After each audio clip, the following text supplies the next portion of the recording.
Story 1 of 8.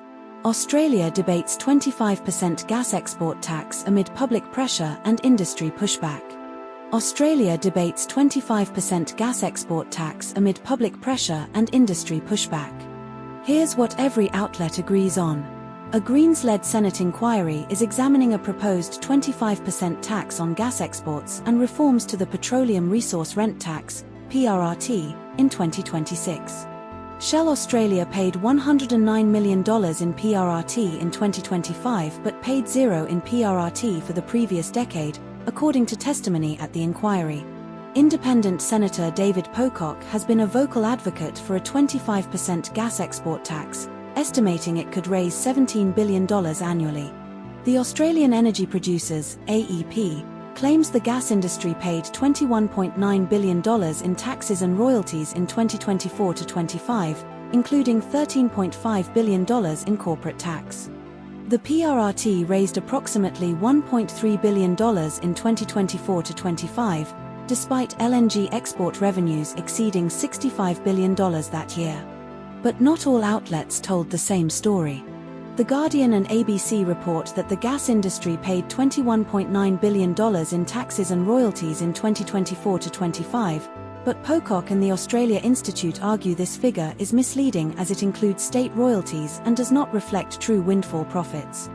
Shell claims it paid $109 million in PRRT in 2025, but critics argue this is negligible compared to its $2.5 billion pre-tax profit, highlighting the ineffectiveness of the PRRT. The gas industry argues a 25% export tax would deter investment, while proponents like Pocock and the Australia Institute claim it would not affect investment and would lower domestic gas prices. This story was covered by ABC News, The Guardian, and news.com.au. Story 2 of 8. Dr. Stephen Fenton advocates for new heart attack prevention methods via his book *The 5CH Lifestyle Star. Dr. Stephen Fenton advocates for new heart attack prevention methods via his book *The 5CH Lifestyle Star. Here's what every outlet agrees on. Dr. Stephen Fenton is a 74-year-old senior cardiologist with over 40 years in the field. Fenton's father, Frank, suffered a heart attack at age 45 in 1962 and died from a second attack at age 65. Fenton's book *The 5CH Lifestyle * critiques standard cardiovascular risk calculators as outdated and inadequate for individual risk assessment. Fenton proposes a broader screening questionnaire including factors like family history, sleep apnea, stress, and erectile dysfunction, recommending a coronary artery calcium (CAC) test for scores of 3+. Australia experiences approximately 18 heart attack deaths daily, one every 90 minutes. But not all outlets told the same story. Both articles are identical, so no contradictions exist between sources. This story was covered by Sydney Morning Herald and The Age. Story 3 of 8. 89-year-old man arrested after Athens double shooting injures 5. 89-year-old man arrested after Athens double shooting injures 5. Here's what every outlet agrees on. An 89-year-old man was arrested in Patras on suspicion of shooting and wounding people in Athens on April 28, 2026. The suspect was identified as an 89-year-old garbage collector from the Athens area. The shootings occurred at a Social Security Office, EFKA, and an appeals court in central Athens on April 28, 2026. 5 people were injured in the 2 shootings, 1 Social Security employee, leg wound, and 4 court officials, light injuries. The gunman used an antiquated shotgun in both attacks and fled on foot after leaving the weapon at the courthouse. But not all outlets told the same story. The Guardian states the suspect was arrested in Patras after a manhunt, while ABC reports the suspect was on the run at the time of publication, though later arrested. The Guardian mentions the suspect was attempting to flee to Italy, but ABC does not reference this detail. This story was covered by ABC News and The Guardian. Story 4 of 8. US President Trump assassination attempt and political rhetoric debate. US President Trump assassination attempt and political rhetoric debate. Here's what every outlet agrees on. Cole Thomas Allen, a 31-year-old, is accused of the assassination attempt at the Washington Hilton during the White House Correspondents Association dinner. This is the third serious assassination attempt against Trump. A bullet grazed his ear during a rally in 2024, and 2 months later, a suspect was found hiding in bushes on a Florida golf course. White House Press Secretary Caroline Leavitt stated, "Debating, peaceful protesting, and voting are how we need to settle disagreements, not bullets." Late-night host Jimmy Kimmel delivered a roast of Trump and Melania on April 26, 2026, including references to Trump's anatomy, his relationship with Melania, and insinuations about Jeffrey Epstein's plane. Trump has faced legal findings in 2023, including liability for sexually abusing E. Jean Carroll at Bergdorf Goodman in the 1990s and defaming her by denying the claim. But not all outlets told the same story. Both sources are identical. No contradictions exist between the two articles. This story was covered by Sydney Morning Herald and The Age. Story 5 of 8. Australia's refusal to repatriate ISIS-linked Australian citizens from Syria draws US criticism. Australia's refusal to repatriate ISIS-linked Australian citizens from Syria draws US criticism. Here's what every outlet agrees on. A US Department of State official wrote in a February 2026 letter that the US wanted to press countries to repatriate ISIS-linked individuals, noting Australia had dug in on its opposition to repatriating them from Ulroj camp. 4 Australian women and 9 children, total 13 people, linked to ISIS are attempting to return to Australia from Syria, having secured plane tickets and left Ulroj camp on April 27, 2026. The group had been detained in Ulroj camp in northeastern Syria for 7 years following the fall of the Islamic State Caliphate. The Australian government has consistently stated it does not support or facilitate the repatriation of this group, with Prime Minister Anthony Albanese reiterating this stance on April 28, 2026. The group received Australian passports through prominent Western Sydney Dr. Jamal Rifi, who has advocated for their return. But not all outlets told the same story.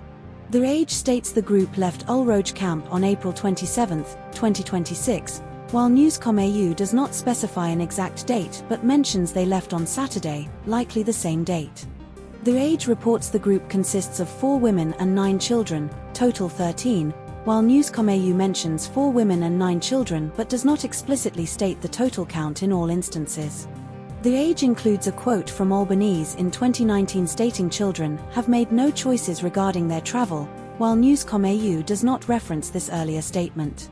This story was covered by news.com.au and The Age. Story 6 of 8. Justice Department indicts ex-FBI Director James Comey over Instagram post allegedly threatening Trump. Justice Department indicts ex-FBI Director James Comey over Instagram post allegedly threatening Trump. Here's what every outlet agrees on.